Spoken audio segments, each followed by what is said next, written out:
బ్రహ్మణి జీఎస్టీని అద్భుతమైన ఆర్థిక సంస్కరణగా అభివర్ణించారు. పోషకాహారాలపై జీరో జీఎస్టీ ట్యాక్స్ పెట్టడం గొప్ప నిర్ణయమన్నారు. జీఎస్టీ ఆర్థిక వ్యవస్థకు చాలా మంచి జరుగుతుందని చెప్పారు. నిన్న అర్ధరాత్రి నుంచి భారతదేశంలో ఒకే దేశం ఒకే ట్యాక్స్ విధానాన్ని తీసుకొని వచ్చారు. దీని గురించి మాట్లాడడానికి హెరిటేజ్ డైరెక్టర్ నారా బ్రహ్మణి గారు ఉన్నారు. మేడం, నిన్న రాత్రి నుంచి జీఎస్టీ వచ్చింది. As a business women, what is your take on GST? ఈ జీఎస్టీ అనేది చాలా పాజిటివ్ మూవ్ అండి. మనం గ్లోబల్గా చూసుకుంటే 160 కంట్రీస్ కన్నా ఎక్కువ కంట్రీస్ జీఎస్టీ రెజీమ్లో ఉన్నాయి. సో దీనికి ఈ జీఎస్టీ ట్యాక్స్ రెజీమ్ వల్ల ఉన్న పాజిటివ్ ఎఫెక్ట్స్ మనం ఆల్రెడీ చూసాం. ఫ్రాన్స్లో కానివ్వండి, వేరే యూరోపియన్ కంట్రీస్లో కానివ్వండి, మోస్ట్ రీసెంట్లీ మలేషియాలో కానివ్వండి.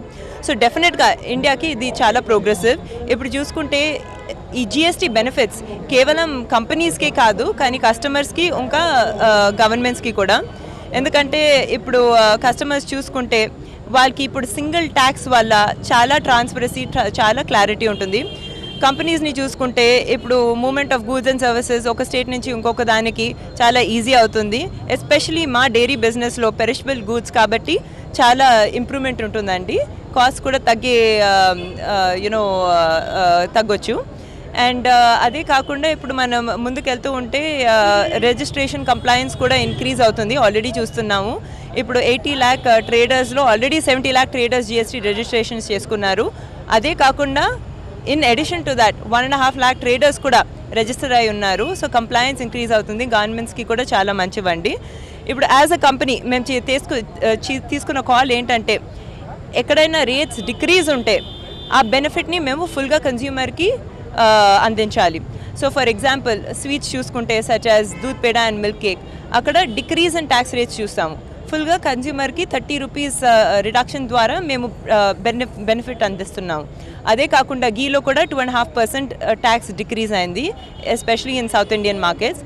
అక్కడ కూడా కన్జ్యూమర్కి ఇంక్రీజ్ బెనిఫిట్ ఇస్తున్నాము బై డిక్రీజింగ్ ప్రైజెస్. ఎక్కడైతే కొంచెం ఇంక్రీజ్ ఉందో, for instance ice creams, frozen desserts, అక్కడ కంపెనీ ఆ కాస్ట్ని బేర్ చేసి కన్జ్యూమర్ని అస్సలు ఎఫెక్ట్ చేయకుండా ఇది ప్రోగ్రెస్ చాలా స్మూత్గా అయ్యేటట్టు చూస్తున్నామండి. So it's a very very welcoming reform in India. And 2014-15 or 15-16 milk production చూసుకుంటే ఇండియాలో మిల్క్ ప్రొడక్షన్ పెరిగింది.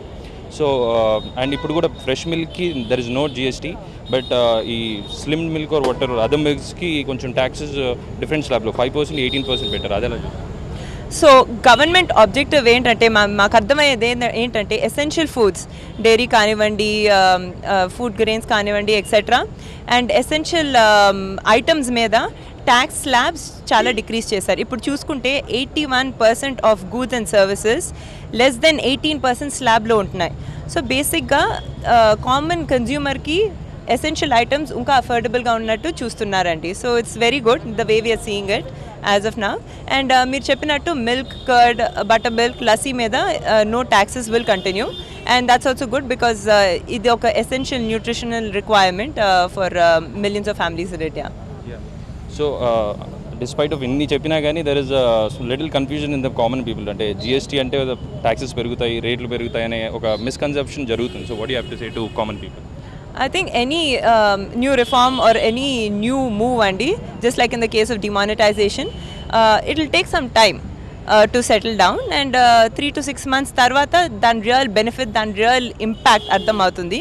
And ఇది ఫుల్లీ డిజిటైజ్ సిస్టమ్. సో దాన్ని అలవాటు చేసుకోవడానికి కూడా కొంచెం టైం పడుతుంది. మాలాంటి పెద్ద కంపెనీస్కి ఆల్రెడీ అడ్వైజర్స్ ఉన్నారు, ఐటీ సిస్టమ్స్ ఉన్నాయి, కన్సల్టెంట్స్ ఉన్నారు. బట్ ఎస్ఎంఈస్కి కొంచెం హ్యాండ్ హోల్డింగ్ అవసరం. కానీ ఇవాళ చూసామండి, the programme also the tax commissioner said that చాలా వర్క్ షాప్ చేస్తున్నారు, చాలా గైడ్స్ రిలీజ్ చేస్తున్నారు. సో చాలా రిసోర్సెస్ కూడా ఉన్నాయి వాళ్ళని గైడ్ చేయడానికి. So I don't see a problem beyond a couple of months. Thank you. So మొత్తానికి జిఎస్టీ వచ్చిన కొద్ది స్టార్టింగ్లో కొంచెం ఇబ్బందిగా ఉంటుంది. ఆ తర్వాత ప్రజలకు అలవాటు అయిన తర్వాత ఒక 3 నెలలు 4 నెలల తర్వాత జిఎస్టీ వల్ల ఉన్న లాభాలు ప్రజలకు అర్థమవుతాయి, అదేవిధంగా చిన్న పరిశ్రమలకు కూడా అర్థమవుతాయని నారా బ్రహ్మణి చెప్తున్నారు. కెమెరామెన్ రమేష్తో అగస్త్య, TV9 హైదరాబాద్.